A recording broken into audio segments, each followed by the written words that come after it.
Hartman, and you are looking at NDIGO Studio, and we welcome you. We welcome you to our living room. And today we're going to talk about a historic community on the south side of Chicago, Woodlawn.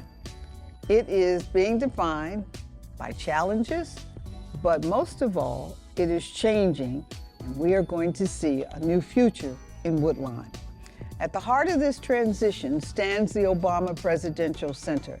It's a landmark project that will bring visitors to Chicago, and it's also bringing about the modern day Renaissance. It's the 17th such presidential center in America, and it will be unique. But from the Obama Center, we will see new life, new businesses, new opportunities. So join us as we talk about the Obama Center. It's going to be more than brick and mortar. It's going to return a neighborhood where Barack and Michelle Obama's journey began. And so now we're going to talk about the reshaping of local life and what that transformation really will look like. NDIGO Studio, NDIGO Studio, NDIGO Studio. Our guest, we're going to talk to Quandra Speights. She is the founder of the Urban Market Exchange. And Quandra has been in corporate America as a human resource person. And now you're bringing all of that energy and all of that education and all of that talent. You're bringing it home, bringing it to Woodlawn. So tell me, Quandra, what is your vision for the Urban Market Exchange? And why Woodlawn? Why Woodlawn? Why not Woodlawn? Why not Woodlawn? It's an amazing historical African-American community right there in the heart of the South Side. I want to see more minority businesses back in our community. I want to see that local economy back in our communities where we could walk, work, and play. That's something important to me. As a child, my mom would always talk about Woodlawn and Bronzeville and how they had so many beautiful shops and theaters. And unfortunately, when I was born, I never got a chance to see that. I saw the devastation. I saw the broken windows, the devastated buildings, the vacant lots. And it just inspired me to want to see more of those local businesses back in our communities. So how has your corporate experience turned you into an entrepreneur? That is a great question. They're different. It's very different. I actually never saw myself as an entrepreneur. I felt like my mom and my sisters were the hustlers. They were the entrepreneurs of the family. I always wanted to be like them. But one day I just got that tap on the shoulder. I call it being fired while being black. And I got that letter saying you're being laid off. And so that'll do it. And I did it. So I went to an entrepreneurial course at the YWCA, and I saw all these amazing entrepreneurs sitting there talking about their challenges and how once they left these programs, they had nowhere else to go. And then I ended up going to Sunshine Enterprises, and once again, the stories continue about wanting to scale their business and grow their business, but they just didn't have a place to do it. And one day during the pandemic, I was actually on the phone with Yohance. He was asking me about a makerspace of sorts regarding how can makers come, does Sunshine have something? And I was like, well, Sunshine doesn't have something, but I think I can do it. I think this is something I can do. And so we purchased the building, and the rest is history. And so now you're in the process of renovating the building. Yes. The Obama Center opens in spring of 26, and you will open when? March of 20, about the same time. About the same time. Yeah. All right, that's good.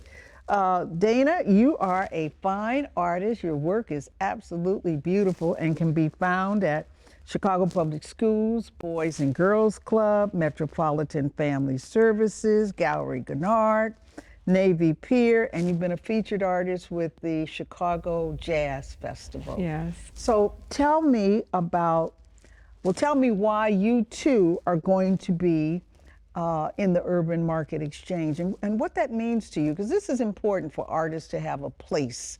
What's that mean to you? So looking back on my journey, I've always had to kind of take the pieces and then put them together and make them apply to, whatever I was trying to do at the time. I could never really find a direct path I went through the program at Sunshine. That's how I met Quandra. So wait a minute, you all keep talking about Sunshine. What is Yes. Sunshine?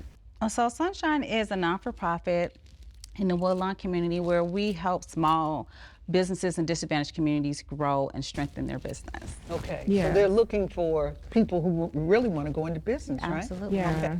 Okay. It's a 12-week course. And then when you, actually the best thing about Sunshine is after the 12-week course, they have programming so that you can tap in. So whatever your business needs may be down the line, you can always reach out to Sunshine and get more help. And so Quandra, my nickname for her is the plug, because whenever I needed help, she was the person I would contact. And Yohance, he was one of my mentors as well. So were you all in the program together at the same time? No. So I graduated and eventually I ended up getting a job at Sunshine.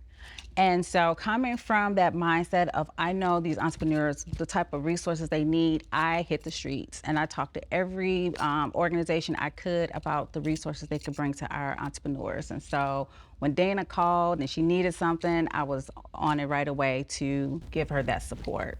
So Dana, you are an artist, a fine artist, and most of all, you like painting children to show joy. Yeah. Tell me about that. Well, What stimulates that? I grew up in Woodlawn, technically Woodlawn, and I went to school in Hyde Park. And so the Museum of Science and Industry was maybe a 15-minute walk from my house. And back when I was young, it was free. And It's not free anymore? no, ma'am, Oh, no, okay. ma'am. Okay, it was free when I was a little girl Yeah, too. it was free, and then the beach was right there. So that was something that I did with my friends all the time. We would walk to the museum, play, go to the beach. That was my childhood on the south side of Chicago. It was beautiful. And when I actually started my children's series when I was watching the news one afternoon, and there were 3 stories about young black men, 12 to 14, and they had mugshots of these children. And I was like, that's not what I saw growing up. I'm a black woman who grew up on the south side. I wanted to depict the joy that I experienced. So So you like doing children? yeah. They're beautiful. Thank you, Beautiful thank you. paintings. Johan, before art, Pulitzer Prize, Peabody. Tell me about that Peabody and that Pulitzer Prize and how it came about. Yeah, so I did some time, and prior to having done my time, back in the late 90s, there was try to get a quick version, there was a little boy, his name was Leonard Clark. He lived in Stateway Gardens. He got beat like within inches of his life by a mob of Italians in Bridgeport. They beat him up. They beat him up, and these particular Italians had ties that went back to like Al Capone. So this was like Italian mafia. It wasn't like a hit. They were just trying to keep, Bridgeport historically racist, almost like a sundown town of a neighborhood. They were trying to, just keep black folks out of the neighborhood. So they just targeted a 13-year-old boy, beat him almost to death. Wasn't he riding his bike? He was riding his bike. He was actually went to Bridgeport to get air for the tire on his bike because air in Bridgeport was free, but air in the projects that he came from cost 50 cents or something like that, right? And so I investigated that case back then. There's a lot of different forces kind of trying to push that story from coming to light. Were you a reporter? I was a reporter, kind of like a renegade rogue reporter. I've been writing all my life. Father taught me how to read and write really early, played with his typewriter as a little kid. I've always been artistic and creative, always been into writing and storytelling. Landscape in terms of journalism at the time, I couldn't get that story out like I wanted to. And fast forward, I got a little deeper into the streets. I did some time behind that. When I came home, I got in with this newsroom called the Invisible Institute, amazing newsroom, also in Woodlawn. And I was able to create a audio journalism, investigative journalism podcast with them about that story. And that story. Didn't see nothing. That was the name of your podcast. Didn't see nothing. What does that mean? When this boy was attacked, he's in Bridgeport, so it's mostly Italians and Irish folks. Police show up on the scene, and the crowds of people outside who are talking to police and reporters are actually trying to cover for the young men that beat this little boy up. There was a Mexican guy there who was starting to tell the police what he saw, what happened, because he wasn't a Bridgeport native, right? And as he's telling the police what actually happened in a very threatening manner, Bridgeport residents, like, you didn't see nothing, right? And that was like a veiled threat, like, you know, like basically shut your mouth, you know what I mean, before we shut it for you. And so, to kind of put that in context of the storytelling, we chose that title because this happened in '97 and you didn't see nothing. So many people didn't know about it because the story wasn't properly told. So it was maybe double, triple entendre there in terms of the picking that name. But you got a Peabody and you did 7 episodes. Yes, it was a 7-episode limited series and we won a Peabody and a Pulitzer. Wow, congratulations. Thank you. That's no easy feat, and it's a wonderful feat for an independent news person. Yeah, no, I appreciate it. And I do want to say that, like, I would just want to give like a lot of props to the Invisible Institute and the audio team there, because it's like no way I could have done that without them. But yeah, super grateful. Whether you're considering an electric vehicle at work or at home, making the switch may not be as complex or expensive as you think. The tools, resources, and rebates available at ComEd.com/EV make transitioning to an electric vehicle easier and more cost-effective than ever before. Charge into the future at ComEd.com/EV. Welcome to Hell's Kitchen, Broadway's hit musical from Alicia Keys. Every song, If I Ain't Got You, Empire State of Mind, it's all in the show. Meet Allie, a 17-year-old girl full of fire. Meet the musical mentor who changes her life and her family, who lifts her up. With exhilarating choreography, Hell's Kitchen is all about finding yourself, your purpose, and the people who inspire you. Hell's Kitchen, playing at the James M. Niederlander Theater, November 11th through 30th. At ComEd, we understand a little help can really make someone's day. That's why we provide financial assistance and billing options to help you pay and manage your electric bill. Use the ComEd Smart Assistance Manager to discover bill assistance and savings options designed with you in mind. Welcome to Hell's Kitchen, Broadway's hit musical from Alicia Keys. Every song, If I Ain't Got You, Empire State of Mind, it's all in the show. Meet Allie, a 17-year-old girl full of fire. Meet the musical mentor who changes her life and her family, who lifts her up. With exhilarating choreography, Hell's Kitchen is all about finding yourself, your purpose, and the people who inspire you. Hell's Kitchen, playing at the James M. Niederlander Theater, November 11th through 30th.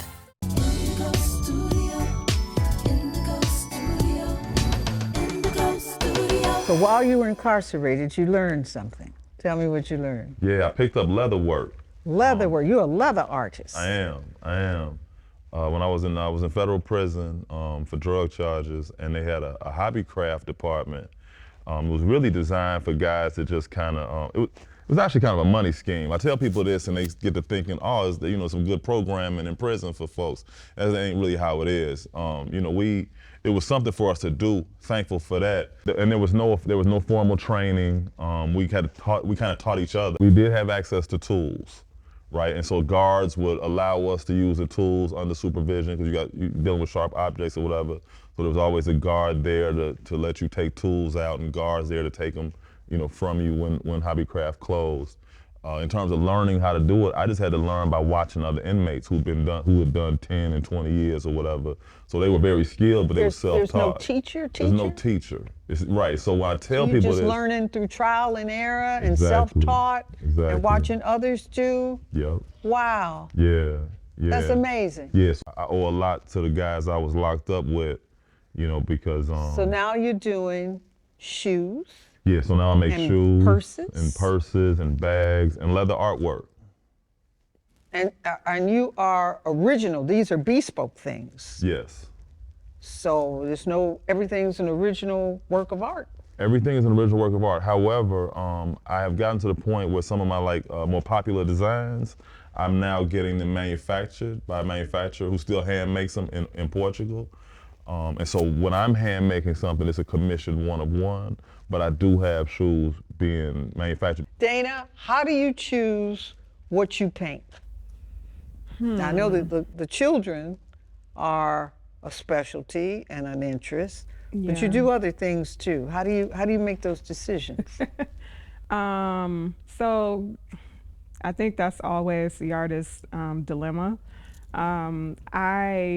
Oftentimes I'll have dreams about the next series, the next thing I should tackle. Also, I understand that my artistic platform gives me a voice. So if there are things that I feel like society needs to address, I'll put those things within a series as well. So it Now, varies. Quandra, you're providing a hub for artists, Yes. and you're not looking at just the beauty of their art, but the business of their art. The business. So they will individually be entrepreneurs in your space to sell their work. Yes. How will that work? How will you recruit? What other artists are you looking at? How's that going to work for you? So Urban Market Exchange, our target market is artists, makers, and creators. I'm hoping to just through the work that I do at Sunshine Enterprise, reach out to other artists. So you're going to stay at Sunset too? I'm there, yeah. And you're going to do Urban Market Exchange? until I hit that first $1 million. Uh-oh.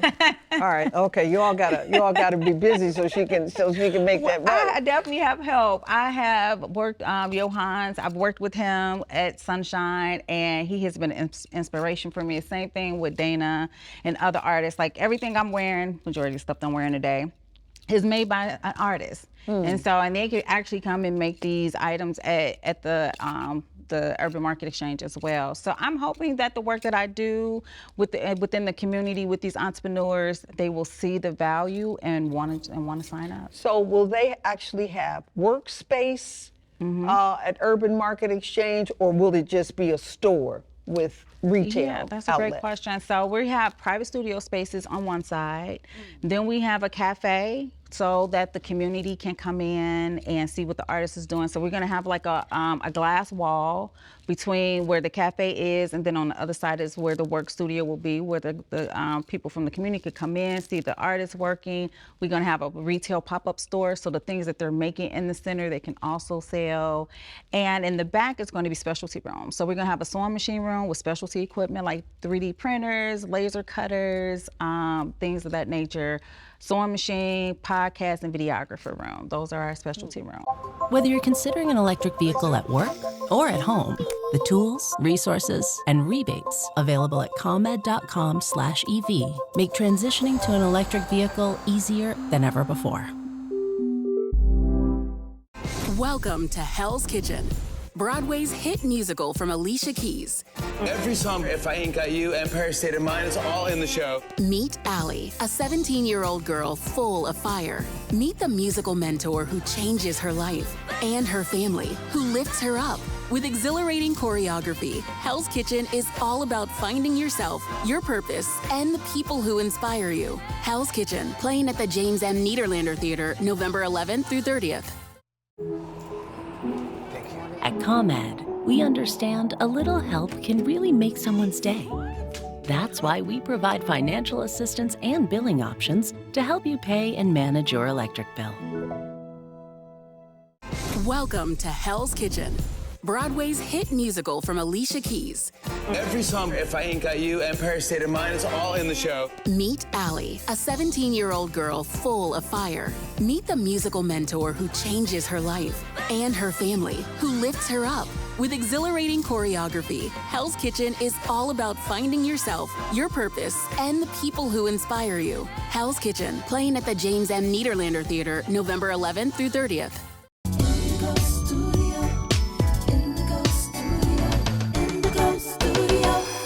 Are you an artist yourself? I am not. You are not. So why did you want to do this space for artists? What was the stimulation for that? I think in combination with the conversation I had with Yohance that day, it was right at the height of the pandemic. And we at Sunshine, we were really trying to help our makers and our entrepreneurs keep their business. Like we were like, it was like a fight and flight type of situation. Like we were on damage control. And so we got an RFP from the state of Illinois because at the time there were no PPE gear in minority communities. And so they were really trying to get protective masks and things into our communities. And they reached out to us saying, we need somebody to make 3,000 masks. Do you have anyone? And I reached out to a few makers, but they could make 100 or 200 masks. But there was no way they could make 3,000 and make that RFP. And so I said, you know what, we had a maker space. They could have went in there, made those 3,000 masks and made their money. But we didn't have anything like that in our community or at our disposal. So that kind of got me thinking, like, what if I can provide specialized equipment to scale these businesses? Not just help them, give them some free courses, but no, to really give them the equipment they need to grow their business. What other kind of artists will you have?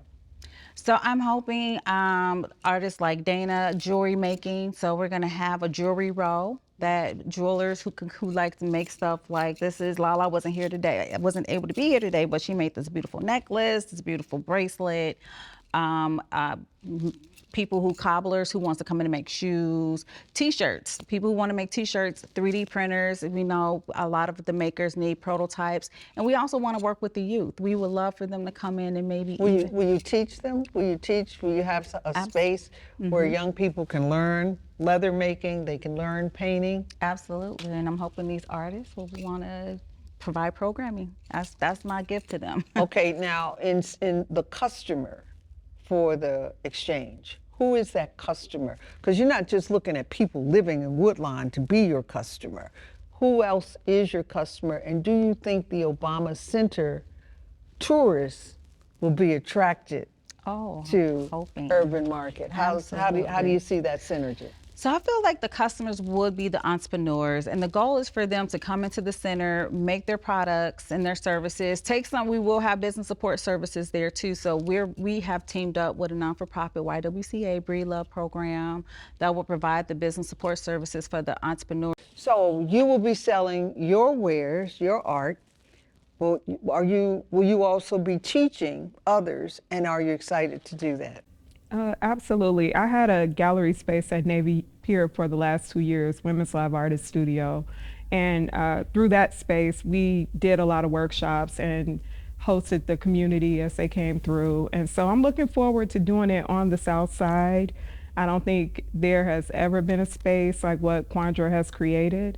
And I think for a lot of the makers in the community, it's a place where they can be seen.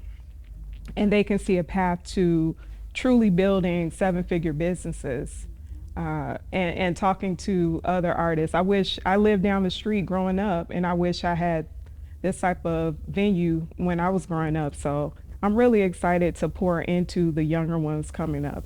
Mm-hmm. So you'll be mentoring, teaching, and the whole mentoring process. What about you, Yohance? Yeah, no, I'm looking forward to it. So like I said, when I came home, I started teaching at this school up in Ravenswood. When I got there, I would see one black person maybe every few months, and I was teaching several classes a day.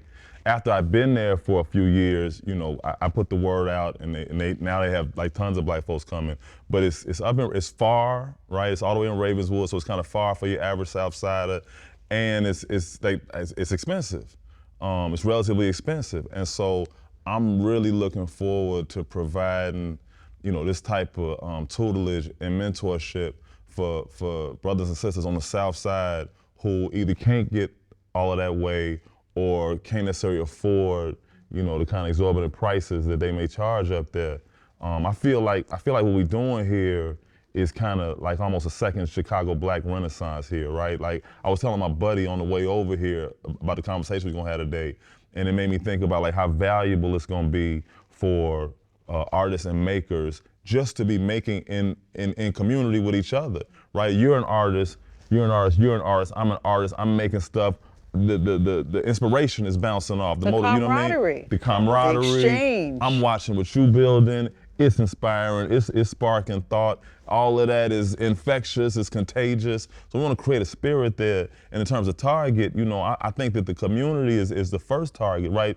But I think that, you know, with the Obama Center being in Woodlawn, you know, when you got these type of transitions, unfortunately, it's going to come at someone's expense. And oftentimes it's the residents. There's a lot of displacement in South Shore and Woodlawn behind that. And I'm hoping that what we bring there is an investment in people who would otherwise be getting displaced, right? And then I think that, you know, after we have kind of built what we're building, I think that other people will just want to see what's going on the south side of Chicago, where you got like some just brilliant minds and artists creating stuff. Mm-hmm.